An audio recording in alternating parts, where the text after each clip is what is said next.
Kingashuhi, KTN News. Generator makers are now thinking of innovative ways to make the sector sustainable. The traditional heavy-emitting generators will be a thing of the past, with the latest technology moving towards hydrogen power.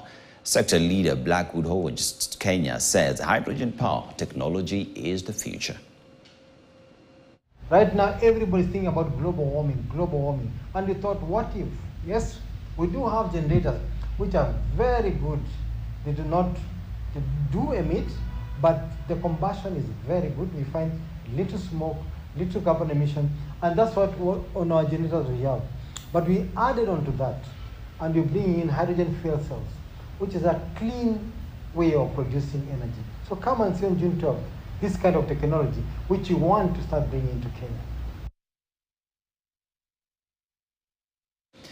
The Institution of Engineers of Kenya has voiced concerns on the Finance Bill 2024, specifically in the clauses that touch on the sectors of construction, engineering, manufacturing and motor vehicle.